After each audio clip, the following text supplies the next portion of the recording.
I mean, even when you're looking to set up a specific type of business, it's always good to target things that are in line with Vision 2030 because there's going to be a lot of growth potential. Where do you find just employees for your business? I believe in the last 3 weeks, I received 900 plus candidates. Do you have support from an executive assistant or a team planning your days? I used to do everything from my own bookings to my own laundry. Everything I used to do myself. Being involved in so many businesses as you are, how are you maintaining a work-life balance? So I went through some health issues in the previous year. Welcome to Success Saudi, where our aim is to provide aspiring entrepreneurs with local insights and inspiration. My name is Maria Kamedi, and I'm here today with Hassan Ikram. Hassan is an entrepreneur, angel investor, venture capitalist, mentor, and advisor. He's a graduate of King Fahd University for Petroleum and Minerals and started his career with Morgan Stanley. Since then, he has gone on to found several of his own companies and consult with many more. Hassan is currently the founding partner and CEO at Cotyledon for management consultancy, the founder and chairman of Thriftplan, and the co-founder and chairman of IND for information technology. Today, Hassan is going to share with us what he's learned about starting a business in KSA. When did your journey in the kingdom begin? So, I've spent my entire life in KSA. I was brought up over here in the Eastern region. I studied in King Fahd University and graduated in 2008. But my entrepreneurship journey started early on. So my first venture was while I was back and still in the university. I bought a restaurant in Bahrain in the second year of university, and I sold that just prior to graduating. So I've been inherently a founder from very early on. And then I got into my career after graduating. Started off at Morgan Stanley and then got into some other businesses later on. Excellent. Do you believe it's necessary to speak Arabic to start a business here? I wouldn't say it's necessary, but it definitely helps. And I think there's a lot of things that foreign founders can do to ease that, right? It's always good to be able to communicate Arabic. You can get to a wider audience. But you can hire team members that are Saudi or Arabic-speaking team members that can support you within the business. They don't necessarily have to be within the founding team. Can be your commercial team, sales team, marketing team, or any other capacity that can help you with reaching out to clients or discussions with government entities. But I've seen founders who don't speak Arabic that have done well within the local markets too. Excellent. And do you speak Arabic yourself? I do speak Arabic. I've spent my entire life over here, so I consider myself a bit more local than I am. I'm originally from Pakistan, but never lived in Pakistan. And I've studied in university over here as well, so I had to learn the language. Well, you meet many people who have spent their lives here and don't speak Arabic, so that's great that you do. I'm sure it's a huge asset. Based on your experience starting your own companies and consulting with many more, what are the lessons that you've learned about business over the years? I think, there's quite a few lessons, right? I myself have had multiple experiences prior to where I am today. I spent 11 years in investment banking, and I've started multiple businesses in the past as well, where I failed miserably in some of them. And I think those helped me to kind of learn and avoid things that you shouldn't do as a founder within new businesses. I think one was, of course, having the right team in place, having the right partners in place, getting to learn to filter between people. That was very necessary. Finding common values, matching skill sets that work with you, focusing on the commercial side of the business, not so much on the cost. Cost management is extremely important, but focusing on revenue generation to validate the business and to push through, being vigilant, very vigilant with your cash flow to manage that really well. Taking care of your team, I think the team is your biggest asset, and it's important to look after their growth, because that definitely reflects onto the company. I think having a focus as well is extremely important. So there's a lot of lessons that we've learned. Market timing of the type of business that you're doing is extremely important. I can give you an example on that. I think early 2014, I started a medical facility in the UAE. I mean, it was out of, I was a finance background, but I started getting into different types of businesses. We spent about 4.5 years on that. I was running that with my brother, who was my partner within the UAE, running operations on the ground. What we wanted to do was mobile medical units at that point in time, and we started with an outpatient facility. I mean, the first thing was, I think it was very early on. I was young. It was above my financial capacity. I think at that point in time, I didn't understand the dynamics of the industry, the amount of cash that's needed to be able to build a reputation, awareness, build up customer base. But then also market timing was a key factor, because mobile medical units back then, when the technology ecosystem wasn't booming, was just way too early on for the market. Right? So market timing of the type of business that you're working on is extremely important as well. Very good. And you mentioned finding the right partners. How have you found the right partners, and what do you look for in your partners? I mean, look, that's never easy. I think for myself, given that I've been here for a long time and I've been working in a good career, good places, I built up a very strong network locally. And for myself, I've been tracking different people with different skill sets for a very long time, where through different interactions, I've gotten to see, and through work, I've gotten to see their work culture, I've gotten to see their ethical values, I've gotten to see their technical skills and capability. And that, judged over time, I think was the best way to find the right partners for the right business that we venture into. But definitely those things are extremely important. Matching skill sets, common values, drive, and having the same kind of passion towards your vision. And has anything come up in your experience with your various partners that you didn't expect? Like, even though you had common values and complementary skill sets, is there anything that has come up later that maybe, you would address earlier now with future partners? Yeah, definitely. I think, look, when for early founders that are setting up, it's very important to not just think of the now, think of the future when the business grows, in terms of not just what are the goals for the next 2-3 years, but what's the goals for the next 10 years, right? Where do you want to be? It's important to set out ground rules. Roles and responsibilities need to be set and to be very clear very early on. I think expectations need to be set very early on as well. And I think for founders, general advices, you should definitely work on your founder's agreement from early on, right? It stipulates decision making, board, how you, if one partner needs to exit. I think everything needs to be set, not with the mindset that something may happen or could go wrong, because a lot of businesses do fail because of founder disagreements. But as long as you set that up for early on, I think it allows for a healthy direction for the business to be able to grow, and if need to be an exit in the case that that may need to happen. Mm-hmm. And you also mentioned having a passion for the business. You've started many different businesses in all different sectors and industries. Do you have a passion for all of those? Definitely, I do. I mean, and I can give you a couple of examples. So, Thriftplan was something that I co-founded in 2019.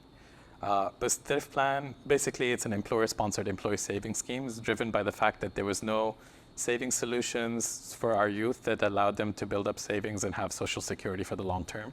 This is something that I was trying to actually do while I was in Diraya about 8-9 years ago.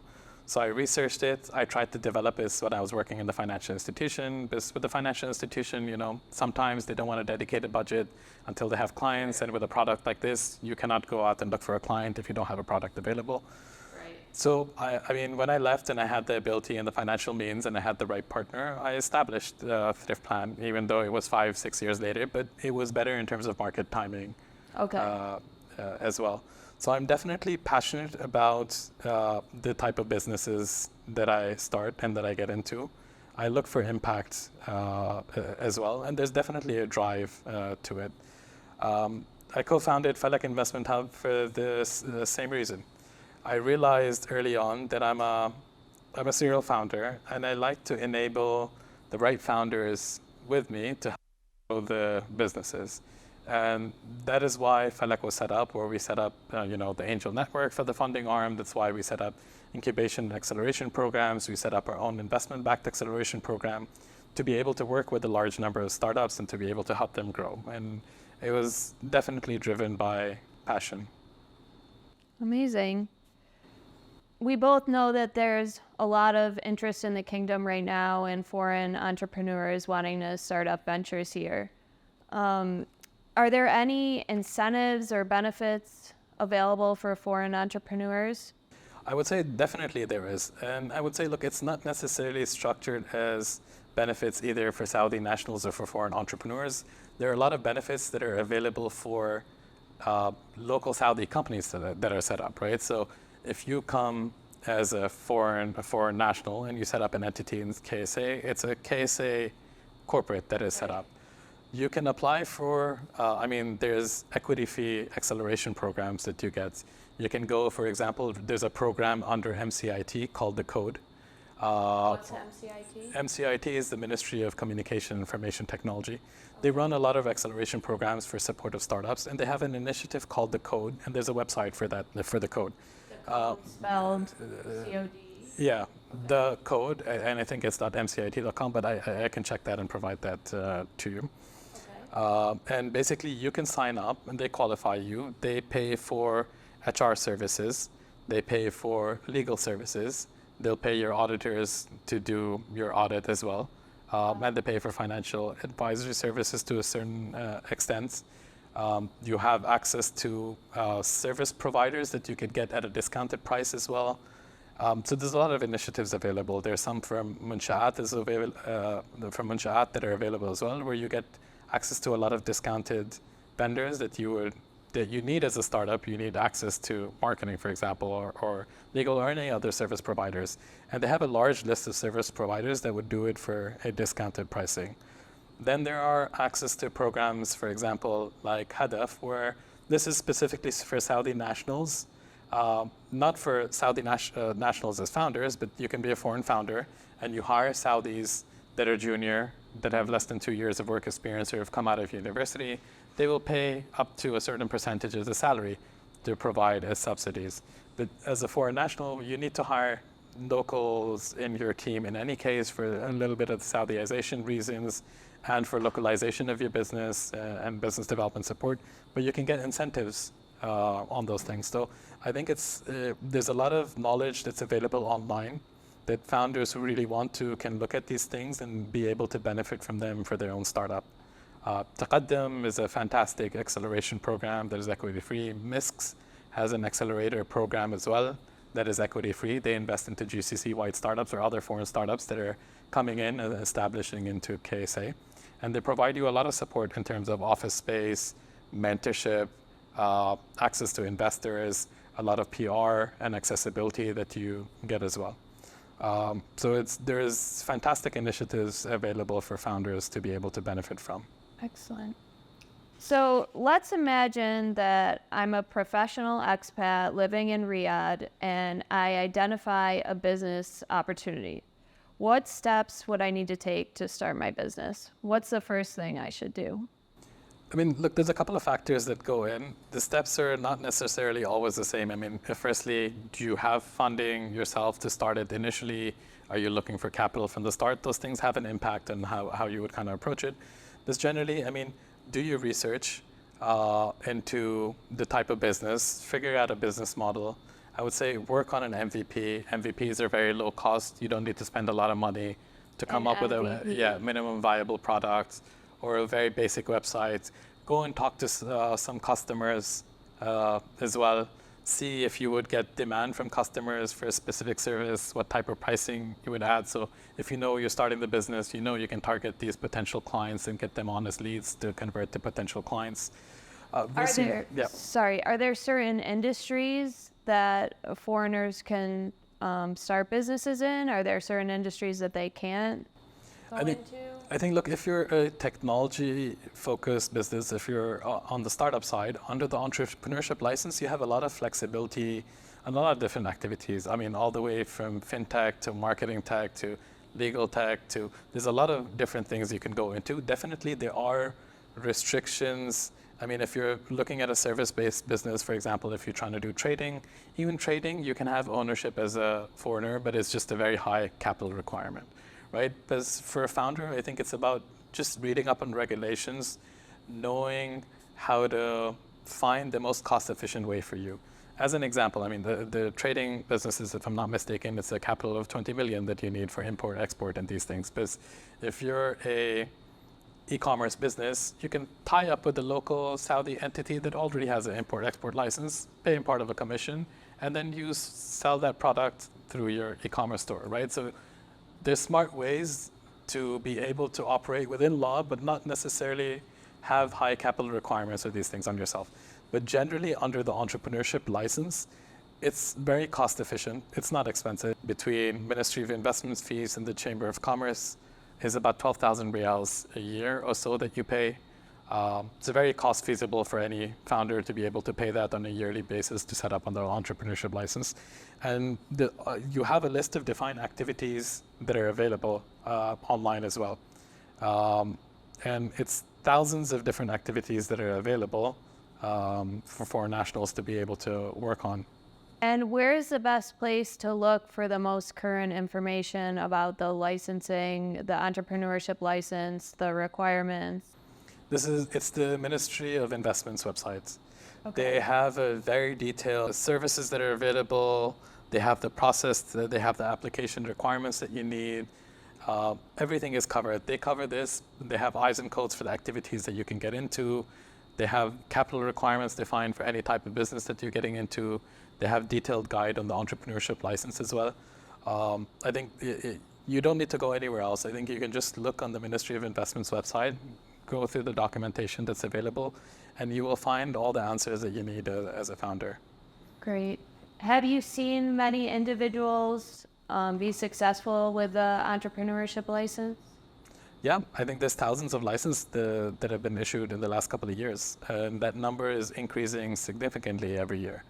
So there's a lot of foreign founders that have come up and set up businesses in KSA.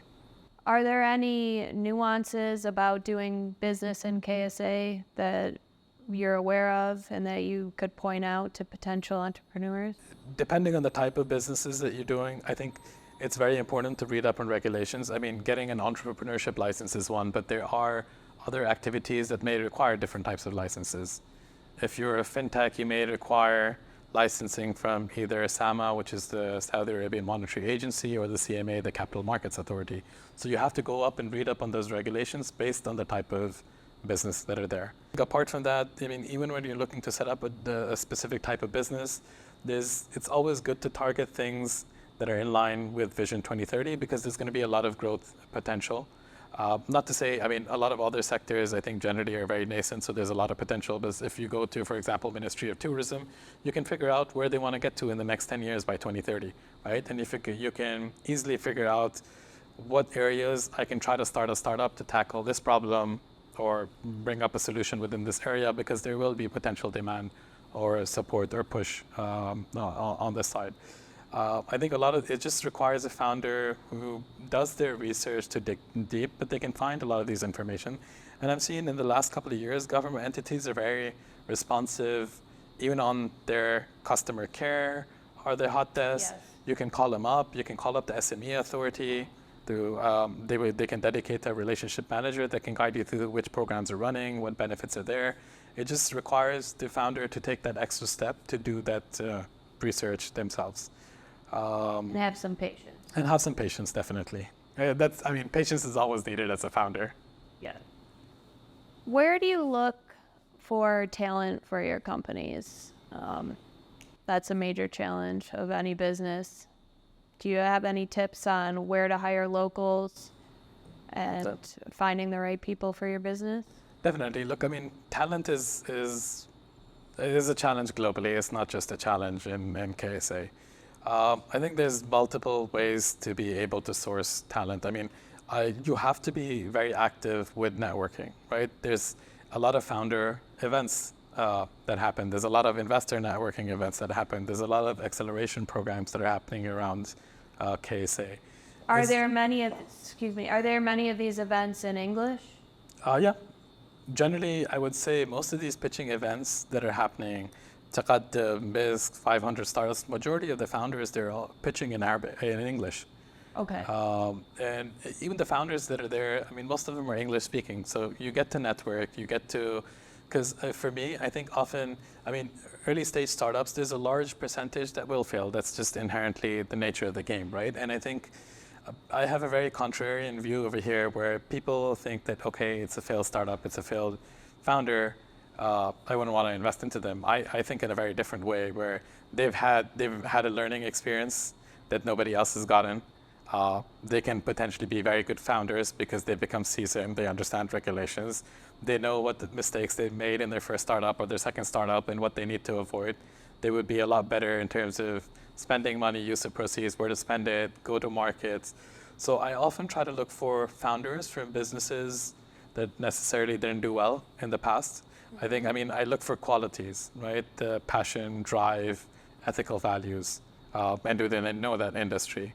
And that helps me to find good founders for the businesses from older startups. The second, I would say, is I also try to look at young potential founders from universities. There's a lot of young talents that even while they're going to university, they've done a lot of internship, they've gone and worked in a startup, they've worked in certain roles because they want to potentially set up their own startup.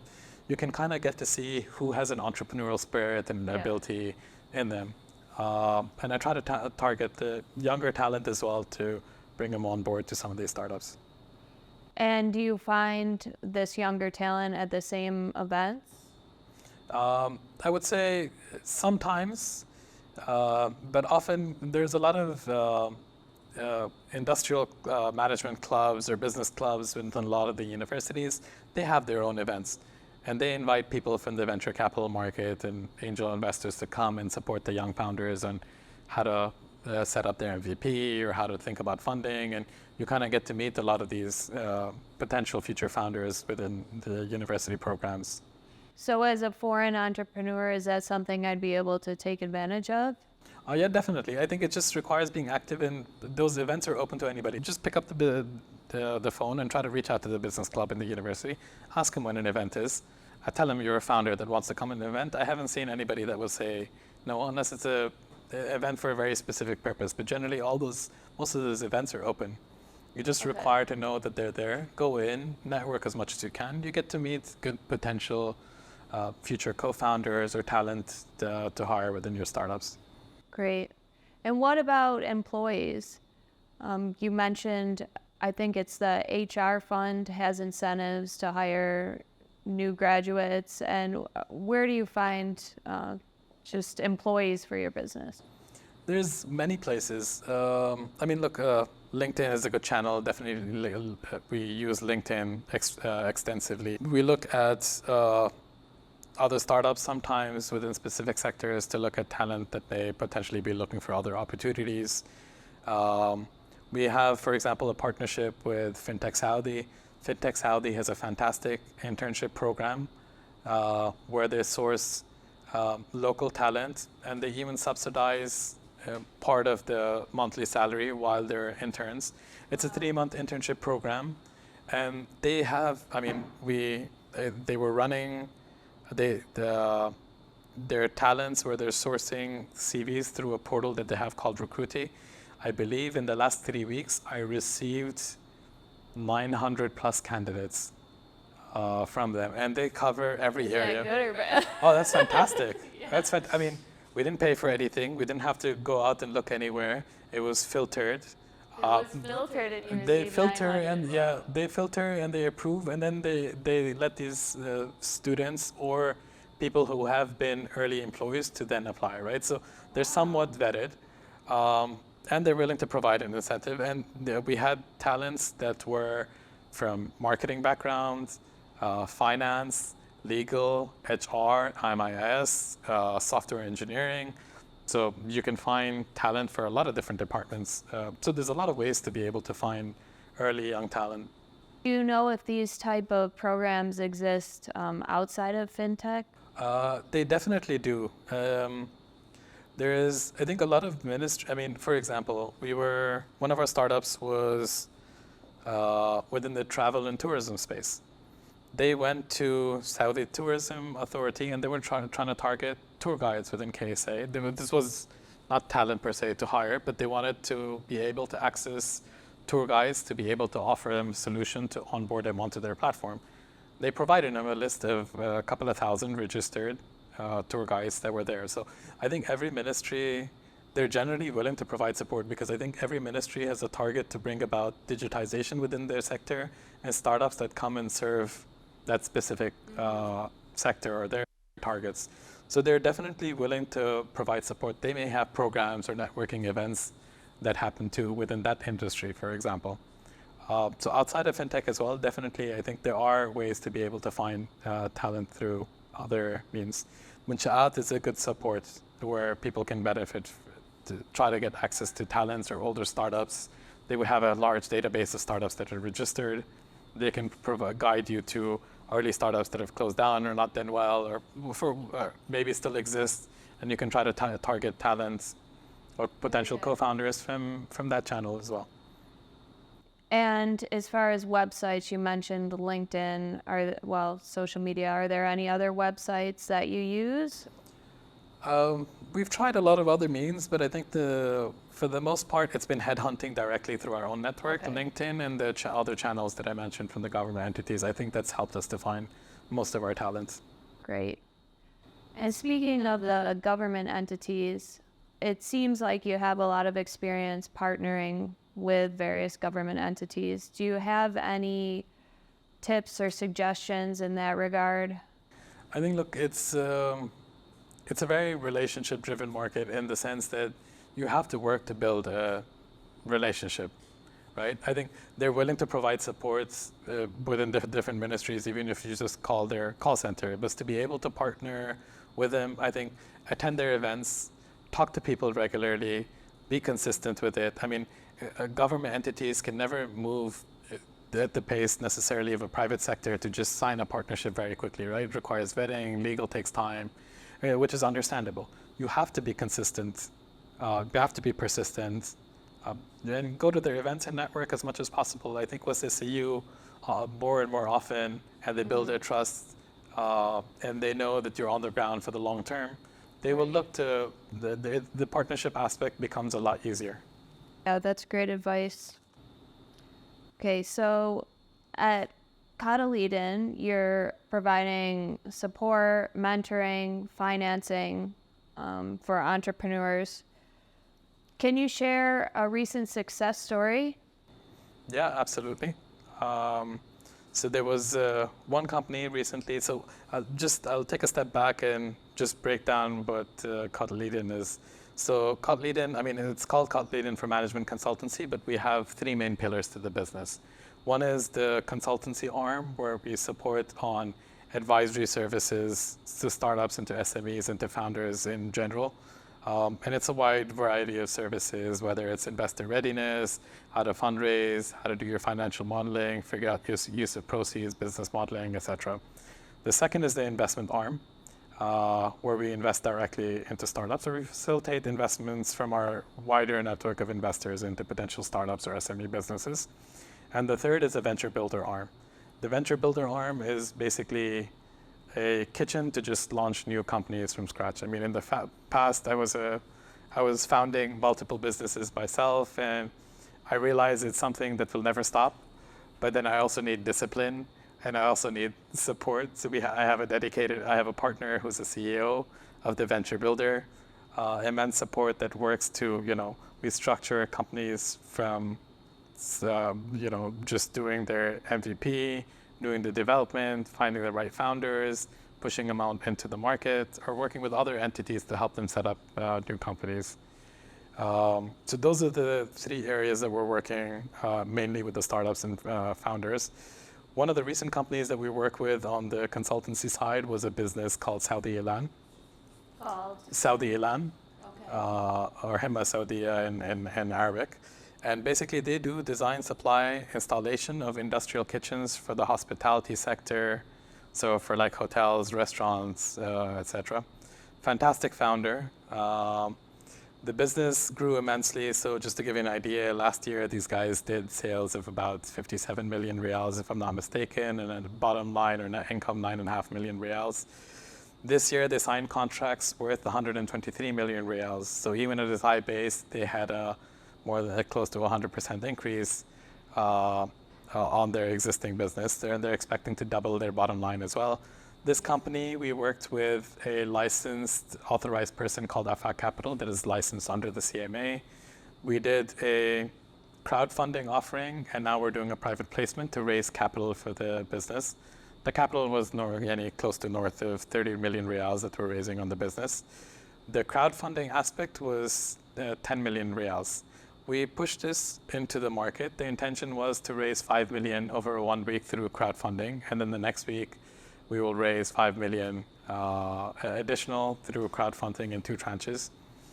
We launched this into a market. I think that 5 million was subscribed from crowdfunding in less than an hour. An hour later, we decided to put the second tranche up online, and that was also covered in about an hour or so as well. And then now we moved on to a private placement. Wow. So, I mean, but it depends on what is the meaning of success, right? Success can be defined in a lot of different ways. There's a lot of other businesses that are doing fairly well as well. We have a lot of success stories and a lot of businesses that we've definitely learned from as well. So what do you attribute the success to with the kitchen? I think fantastic founder who knows his business. I like founders that understand the risk of their business, that understand their limitations, come ask for support where it's needed. Definitely the passion and the drive and the commitment that they have towards their business. I think doing it with good intentions and looking out for the end customer, meaning not looking to make a buck in the short term, but thinking of quality and good customer service for your customers, because that will always result in your customers coming back, you getting repeat business, referral business, and helping you to grow your business, right? So you have to do it with the end goal that your client is always satisfied. And I think that really helps to grow the business. Awesome. And when should an entrepreneur, a startup, reach out to Cotyledon? I think, look, we work with startups in different stages. We work with them within the very early stage when they're idea stage through our venture builder, and we can support them on their business model or developing their MVP or developing their product. If they're at a later stage, at a seed or pre-Series A stage, we support them on investor readiness. We support them on how to do their financial modeling, their business plan, research, and we support companies that are more advanced as well. So we do a service called pre-IPO readiness, where somebody that wants to potentially go for an IPO, we get them ready to be able to talk to a licensed financial advisor that can help them file for an IPO. So we support startups very early on, and we support late-stage startups or businesses as well across multiple business lines and support services. And then startups and SMEs can also reach out to us for investments. What do you mean? So we do invest into brilliant founders. So we invest our own capital, or we facilitate some of our investors to potentially come into some of these brilliant founders or their businesses. Excellent. So pretty much at any stage of the journey, a founder could reach out to you and see what services that you could provide them? Yeah. Would you say it's a good place to start for a foreign entrepreneur? Definitely, because we support them through our partners with landing programs, right? So we support them on market research. Does this industry make sense? Who's the right partners? How can they hire the first Saudi talent? What activities to look at? Which lawyers to use to give their application towards MISA to get licensed? If they want connectivity to accelerator programs to get a support letter, to be able to apply for the entrepreneurship license, we can provide that connectivity. So definitely for startups that are coming in, we can support them on setup of the landing program through our partners so they can get registered. And I think the end goal is, we don't do this as a service. We don't really make money from this, but I think the goal is we're trying to look for brilliant founders at all times that we can work through within the venture builder or through our investment arm or through the advisory arm for the long term. Excellent. What does a typical day look like for you now? So it's, generally my week, 60-70% of my week is planned in advance in terms of meetings with either my clients, with investors, my board, with my teams, with the different entities, or between the different companies that I'm working. 30% is left open because there's always fires as a startup. So, even though I may have a schedule, there's a lot of reprioritization that happens very often based on need or based on support that founders within their portfolios need. So my schedule does get reshuffled quite a bit with my internal teams at least. But it's a hectic day most of the time. Pre-planned in advance. Do you have support from an executive assistant or a team planning your days? I think it's the first year where I have a part-time executive assistant. I've never had one in the past. I used to do everything from my own bookings to my own laundry to everything I used to do myself. This is the first year where I'm relying on a part-time executive assistant to support me in getting structured much more. But I was the one organizing my calendars in the past, responding, setting up, coordinating on time. Wow. So how's it going with your assistant? Great so far. Yeah? I mean, is it helpful? Does it take a load off you? Oh, it definitely does. Having to work with multiple teams and multiple companies, I need somebody that can coordinate on the different schedules for the different companies, right? Ensure availability. It is definitely needed to get structured and better organized. And also, this is one of the times now I'm trying to take off a bit more time for myself. So being structured much more efficiently allows me to kind of do that a bit better. Yeah, that was one of the things I wanted to ask you about. Being involved in so many businesses as you are, how are you maintaining a work-life balance? I would say, in the past, I didn't have a work-life balance because of just, the passion and the goal that we had. Majority of my recent life was spent working 18-hour days, 20-hour days. And I did that for a very long time. I did that for 15 years of my career just because of the goals that were there. But then we were talking about it earlier, that led to certain realizations. One of the things that I had was I had immune system deficiency last year where I had my psoriasis come up and flare up across my hands and my feet, for example. So I went through some health issues in the previous year. And that helped me come to a realization that, I definitely need to carve out time for myself. And I think that's very important for founders, no matter how young you are or how energetic you think you are, or even if you can give that time and dedication, definitely do so. I'm not saying don't do that, but take, for example, Friday off. Ensure one day at minimum that you will switch off no matter what happens. Take your holidays because work will never end. And for somebody who's a workaholic or a founder who has big dreams and goals, you will always find things to keep yourself busy. No matter what happens, take a month off during the year, take 2 weeks off, just take some time off for yourself because it's good for self-reflection. It's good to energize yourself. It's good to come back much more pumped. Travel, spend time with family. It's very important to do those things for your mental sanity in the longer term, right? You may be able to do it in the short term. You don't realize it, but it could have an impact on yourself. So definitely, I think from this year onwards, which is one of the reasons why I got a part-time executive assistant to start organizing my calendar a bit better and forcing myself to carve out time. Good for you. Happy to hear that. Thank you very much. Is there any book that's had a significant impact on your life or that you like to gift? I would say personally for me, I do read a lot, but I would say not necessarily. I would say most of the learning experience that I've had is just by diving into all the different businesses head on first. Going through those experiences early on, I had failures within startups or companies that I had set up, and I think those were the biggest learning experiences in reflection. And I think I learned a lot from great mentors. I learned from other people very quickly as well. So I would say reading is definitely good, but maybe it didn't have the impact that I was necessarily looking for. It's the other areas that helped me much more. But for example, for early founders that are first-time founders getting into a business, The Lean Startup is a very good book for them to read, for example. Okay, The Lean Startup. Yeah, Do you journal? I do. Not as much as I would like, but that's increasing, but I do. Okay, very good. And you've shared so much helpful information. I'm sure a lot of people will want to follow you and your activities. Where can we find you? Are you active on social media? I'm very active on LinkedIn. On LinkedIn. I was never active on social media in the past. I think since about a year ago, I'm fairly active on LinkedIn. And It helped you? it has helped, definitely.